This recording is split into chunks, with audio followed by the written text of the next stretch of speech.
हाँ तो बेटा आप लोगों ने प्रॉब्लम पूछी थी मिसलेनियस की क्वेश्चन नंबर 5 में आया y is equal to cos inverse X by two root two X plus 7।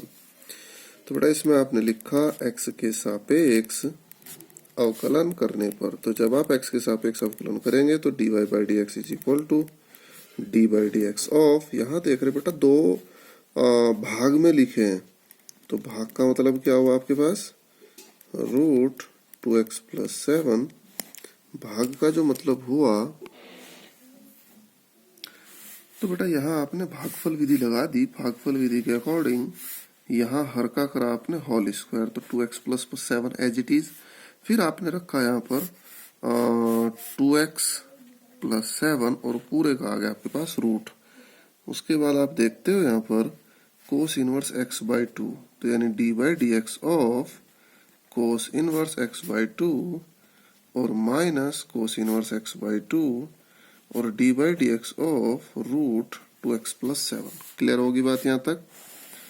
उसके बाद आपने 2x प्लस 7 को तो एज इट इज ही रखा और यहाँ 2x प्लस 7 का root cos inverse x by two.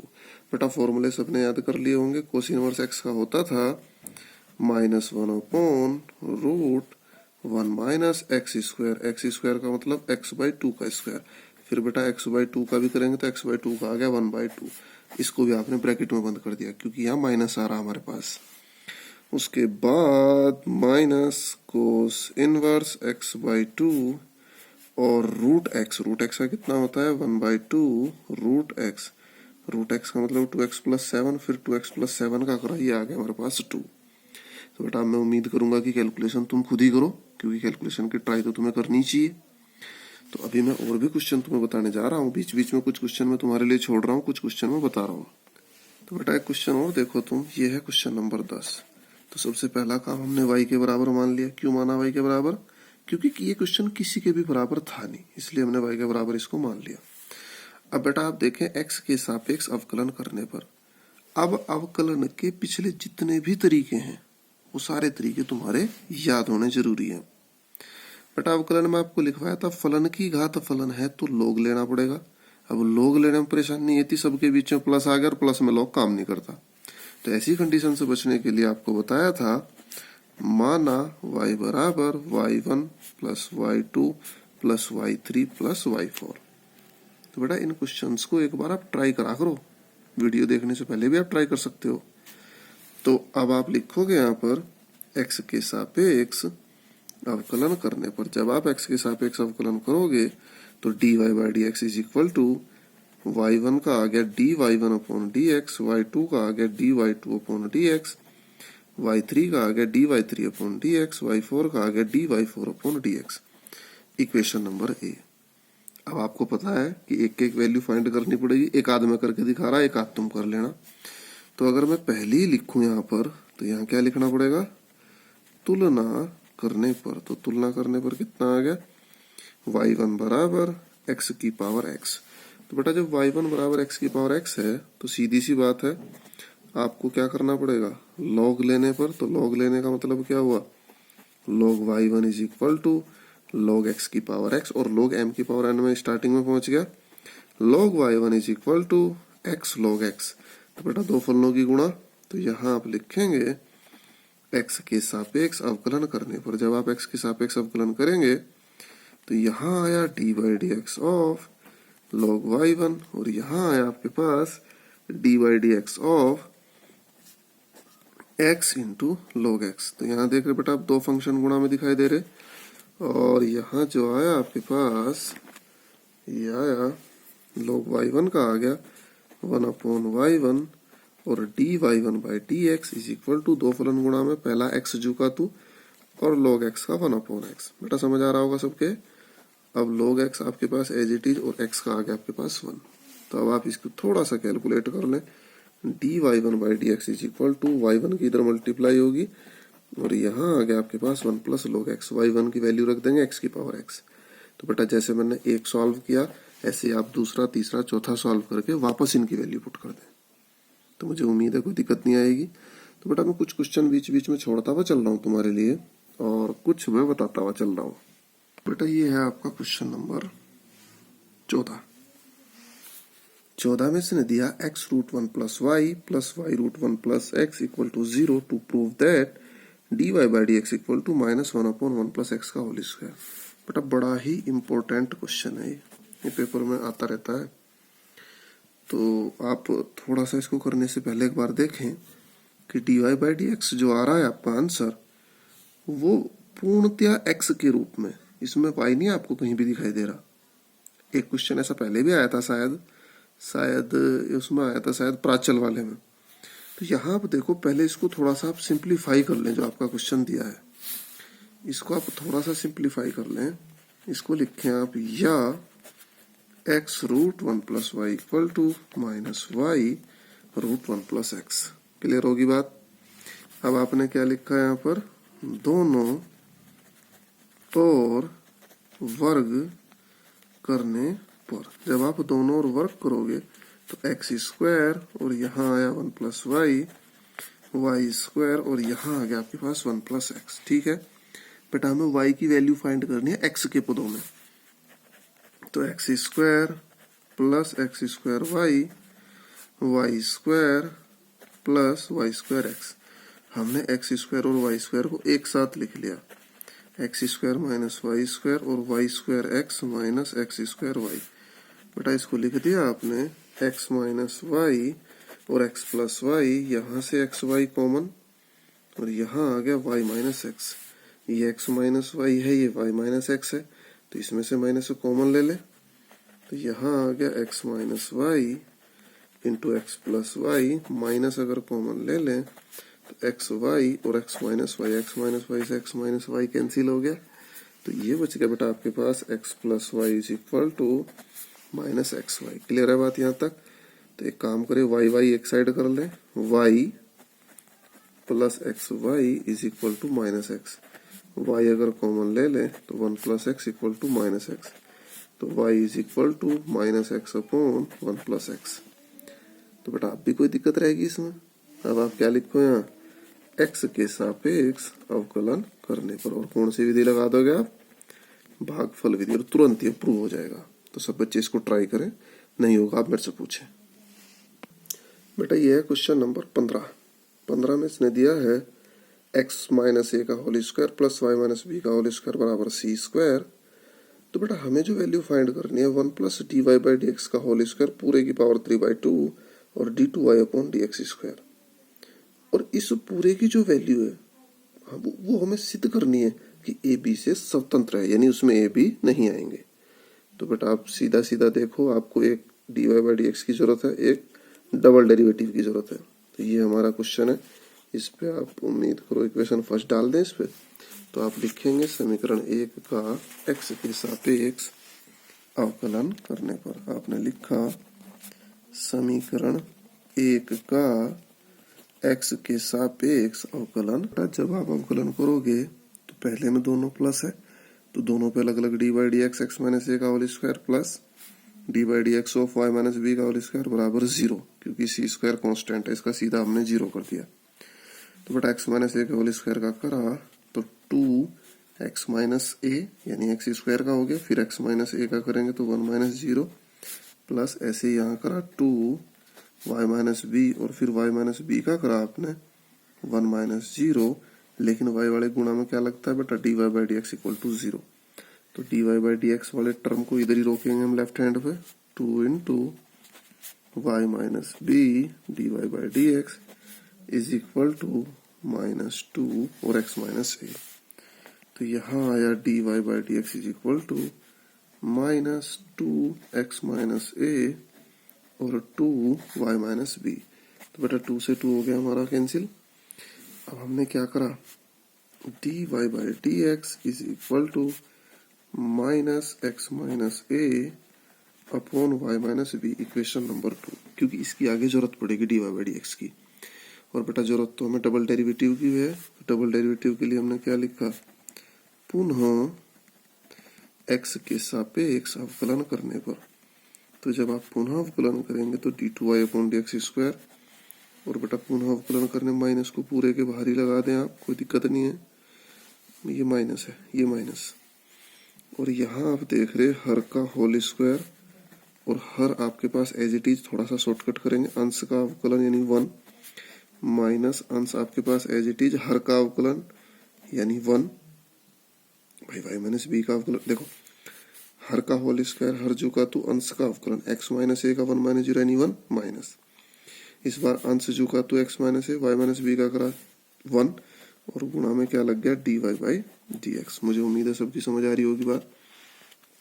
बेटा dy बाई dx का मान रख दो आप, तो यहाँ लिखो समीकरण 2 से मान रखने पर, तो समीकरण 2 से जब आप मान रखेंगे तो d2y upon dx square is equal to ये आ गया आपके पास y माइनस बी का होल स्क्वायर, और भाई माइनस पूरे के बाहर था, ये भी थोड़ा सा ध्यान रखियो कोई भूल जाओ, y minus b as it is और माइनस x माइनस ए, और बेटा dy बाई dx का मान माइनस था तो माइनस माइनस प्लस, और ये आ गया x माइनस ए और पूरे के अपोन में आ गया आपके पास y माइनस बी और ब्रैकेट कर दिया बंद। ऊपर बेटा y माइनस बी एलसीएम आ जाएगा तो d2y upon dx square is equal to minus पूरे के बाहर है और y माइनस बी ऊपर आ गया एलसीएम, तो जब एलसीएम आया और होल स्क्वायर की भी इसकी गुणा वही हो जाएगी तो क्यूब हो गया। तो बेटा जब y माइनस बी एलसीएम आया तो इसकी गुणा इधर हुई तो y माइनस बी का whole square plus x minus a का होल स्क्वायर, और ये पूरा क्या था आपका क्वेश्चन था, तो इसके बदले क्या आ जाएगा c स्क्वायर। तो इसके लिए आप लिखो समीकरण 1 से मान रखने पर, तो बेटा ये आ गया d2y अपॉन dx स्क्वायर बराबर माइनस पूरे के बाहर c स्क्वायर और y माइनस बी का होल क्यूब, इक्वेशन नंबर 3। बेटा अगर कैलकुलेशन किसी की समझ में कम आती है तो एक बार रफ में कोशिश करे, क्योंकि ये मान के चलो करनी तुम्हें ही है, कल को टेस्ट हो पेपर हो कुछ भी हो। तो बेटा अब बात आई कि हमारे पास dy बाई dx भी अवेलेबल है, d2y अपॉन dx स्क्वायर भी अवेलेबल है, तो क्यों ना ये मान हम पुट कर दें जिस जो भी हमें प्रूव करना था। तो हमने यहाँ लिखा अतः, और उस पूरे को आप लिख लो जो भी है मान रखने पर। तो बेटा जब आप मान रखेंगे तो 1 प्लस dy बाई dx का होल स्क्वायर, तो बेटा dy बाई dx ये था आपके पास, कहाँ गया ये रहा, तो जब होल स्क्वायर करेंगे तो प्लस हो जाएगा और ये आ जाएगा x माइनस ए का होल स्क्वायर और y माइनस बी का होल स्क्वायर और पूरे की पावर 3/2। समझ में आ गई बात। अब पूरे के अपोन में आ जाओ और बराबर का निशान यहाँ मेन अपोन के सामने, d2y अपॉन dx स्क्वायर ये वैल्यू है आपकी minus c square upon y minus b पूरे का होल क्यूब। क्लियर होगी बात। अब क्या किया हमने, इसको मेन अपोन तो ये है ही, और बेटा ऊपर हमने एलसीएम ले लिया और पावर कितनी थी पूरे की 3/2, तो पावर भी हमने 3/2 लगा दी यहाँ। ऊपर एलसीएम जो आया y माइनस बी का होल स्क्वायर और यहाँ आया y माइनस बी का whole square plus x minus a का होल स्क्वायर, और नीचे कितना था बेटा आपके पास c square upon y minus b का होल क्यूब। अब बच्चों एक बात ध्यान दो, जब 3/2 ऑपरेट करेंगे यहाँ, ऊपर वाले में भी ऑपरेट होगा ऐसी बात नहीं, यहाँ जब ऑपरेट होगा तो गुणा 3/2 2 से 2 कैंसिल, क्यूब नहीं आएगा। कोई बात नहीं, अगली लाइन में करते हैं। और इस पूरे की वैल्यू कितनी है आपके पास c स्क्वायर, तो फिर से आप लिख दो यहाँ समीकरण 1 से मान रखने पर। तो जब आपने समीकरण 1 से मान रखा तो बेटा ये आ गया आपके पास c square y minus b का होल स्क्वायर पूरे की पावर 3/2। बेटा जब 3/2 पावर ऑपरेट करेंगे तो c का भी क्यूब हो गया और y माइनस बी का भी क्यूब हो गया, ये हो गया हमारा मेन अपॉन और माइनस c स्क्वायर और y माइनस बी का होल क्यूब। तो बेटा ये ऊपर जाएगा, ये बीच में जाएगा, ये डायरेक्ट काट ही दो इसको, तो कितना आ गया आपके पास c स्क्वायर से c भी कट गया माइनस के c, जो कि क्या है a व b से स्वतंत्र है, और यही हमें सिद्ध करना था। तो बच्चों इन पे थोड़ी सी आप कोशिश करोगे, ऐसे नहीं बेटा होना के बिल्कुल भी, थोड़ी सी आप कोशिश करें इन पे। तो अभी मैं तुम्हें एक क्वेश्चन और बताऊंगा बेटा, question number 18, f x equal to mod of x का होल क्यूब, तो एफ डबल डैश एक्स ज्ञात कीजिए। तो बेटा इसके दो पार्ट रहेंगे। फर्स्ट पार्ट, इफ यदि x ग्रेटर इक्वल 0 तब मोड ऑफ एक्स की वैल्यू एक्स रखने पर। ये बात तो तुम्हारे याद हो। तो बेटा f x is equal to mod of x की वैल्यू एक्स रखी तो एक्स का क्यूब आ गया। तो बेटा एक्स के सापेक्ष अवकलन करने पर तो कितना आ गया, f dash x is equal to 3x square. फिर आपने लिखा पुनः एक्स के सापेक्ष अवकलन करने पर, तो पुनः जब किया f double dash x equal to 6x, equation number first. ठीक होगी बात। अब यही बात हमने दोबारा करी सेकंड पार्ट। सेकंड में लिखा इफ x लेस देन 0, तो लेस देन 0 का मतलब मोड ऑफ x की जो वैल्यू है वो कितनी होगी, -x। तो आपका जो क्वेश्चन था f x equal to mod of x का होल क्यूब, तो मोड ऑफ x की वैल्यू -x और पूरे का होल क्यूब। तो बेटा f x is equal to -x cube, क्योंकि पावर कैसी है, विषम, तो इसलिए माइनस आ जाएगा। अब आपने लिखा x के सापेक्ष अवकलन करने पर, तो बेटा f dash x equal to -3x square. पुनः x के सापेक्ष अवकलन करने पर f double dash x equal to -6x, equation number 2। तो बेटा दोनों वैल्यू आ गई। तो आंसर कुछ इस अंदाज में टाइप करेंगे आप इसका कि f double dash x equal to क्या क्या आंसर आया। पहला आंसर आया 6x। कब आया 6x, यदि x की वैल्यू ग्रेटर इक्वल 0। दूसरा आंसर कितना आया, -6x, यदि x की वैल्यू लेस देन 0।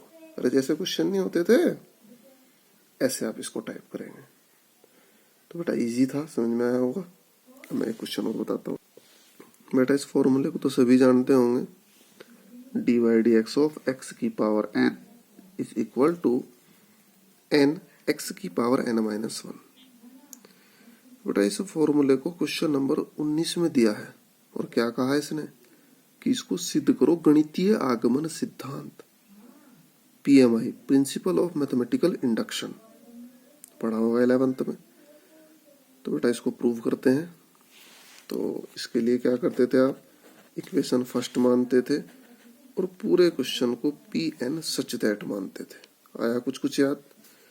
उसके बाद n बराबर 1 रखने पर, तो n बराबर 1 रखने पर P1 such that D by D x of x की पावर n, यानी 1 ही हो गया, या 1 लिखी तो चलो, 1 x की पावर 1 माइनस 1, तो x की पावर 1 माइनस 1 यानी 0 यानी 1। तो यह है आपके पास P1 such that D by D x of x is equal to 1, equation number 2। बेटा x का अवकलन तो 1 ही होता है, तो इसका मतलब क्या हुआ, एक पर कथन सत्य है। ऐसे ही लिखते थे ना वहां भी, यहाँ भी कुछ ऐसे लिखेंगे। तो बेटा ये लाइन लिख दी आपने, अतः x बराबर 1 पर कथन सत्य है, तब n बराबर k रखने पर रखो वही k, तो p k such that D by D x of x की power k is equal to k और x की पावर k माइनस 1। तो तुम्हारे ध्यान होगा इसको आप मान के चलते थे, यदि n बराबर k पर कथन सत्य है तब n बराबर k प्लस 1 रखने पर। तो बेटा n बराबर k प्लस 1 रखा तो p k plus 1 such that, तो बेटा ये रखा D by D x of x की पावर k प्लस 1। तो लेफ्ट हैंड में रख के राइट प्रूव करते थे तुम्हारे, अगर याद हो, या फिर लेफ्ट को अलग प्रूव करो या फिर राइट को अलग प्रूव करो। तो d by D x of x की पावर n, n के बदले क्या रख दिया, k प्लस 1। अब देखो अवकलन का फॉर्मूला तो लगाना नहीं इसमें। भाई तुम्हारे में कुछ ऐसे भी होशियार बैठे हैं, वो कह रहे हैं कि सर x की पावर n का अवकलन n x की पावर n माइनस 1। बेटा इस फॉर्मूले का यूज नहीं करना, क्योंकि यही तो हमें सिद्ध करना है, इसी का यूज नहीं करना। कोई बात नहीं, आप इसको ऐसे लिखें, D by D x of x की पावर k इंटू एक्स की पावर 1। यहाँ क्या देख रहे हैं आप, दो फलनों की गुणा। तो दो फलनों की गुणा में क्या होता है बेटा, पहला फलन एज इट इज, दूसरे का अवकलन प्लस दूसरा जुका तो, और d by D x of x की पावर k। बच्चों x की पावर n का नहीं इस्तेमाल करना, बाकी मेथड भी इस्तेमाल होंगे, और x की पावर k प्लस 1 x की power k into x power 1 भी होता है, बाकी सब इस्तेमाल होगा। तो अब आप x की power k as it is d by D x of x, तो इसकी वैल्यू कहाँ से मिलेगी आपको, समीकरण 2 से। समीकरण 2 से इसकी वैल्यू 1 रख दी, x इंटू एक्स की पावर k, एक्स की पावर k की वैल्यू कहाँ से मिलेगी, ये रही समीकरण 3 से। तो k इंटू एक्स की पावर k माइनस 1। तो यहाँ एक लाइन लिखोगे आप, समीकरण 2 व 3 से मान रखने पर। तभी तुमको जिसका अवकलन तो 1 होता है इसका है, ये मान हमने समीकरण से रखे। अब बेटा x की पावर k आपका कॉमन आ गया। तो जब x की पावर k कॉमन आया, ये देखो आप, x की पावर 1, x की पावर k माइनस 1, 1 से 1 कैंसिल, ये x की पावर k है, बाहर चला गया, अंदर बच गया आपके पास 1 प्लस k। तो इसको आपने कुछ इस अंदाज में लिख दिया, ये या करके लिख दो आप, क्या था आपका k प्लस 1 और x की पावर k प्लस 1 माइनस 1। भाई k को आपने प्लस 1 माइनस 1 कर दिया, एक जोड़ दिया, घटा दिया। तो आप राइट हैंड साइड से कंपेयर करो, यही आ रहा नहीं आ रहा। राइट हैंड साइड जो थी आपकी क्वेश्चन की, वो थी n x की पावर n माइनस 1। n के बदले क्या दिखाई दे रहा, सब जगह k प्लस 1, यही हमें दिखना चाहिए था। तो इसको आपने लिख दिया समीकरण, मुझे लग रहा 4 होगी, 4। तो समीकरण 1 2 3 4 से गणितीय आगमन सिद्धांत से सिद्ध होता है कि दिया गया कथन हमारा सत्य है। तो बेटा समझ में आई बात। अभी एक क्वेश्चन में तुम्हें और बताता हूँ। देखो बेटा क्वेश्चन नंबर 20 है, sine a plus b is equal to sine a cos b plus cos a sine b. इसने कहा कि इस सूत्र का प्रयोग करते हुए आप कोस का सूत्र निर्मित करें। तो बेटा कोस का सूत्र निर्मित करने के लिए हमने माना ए व बी दोनों टी के फलन।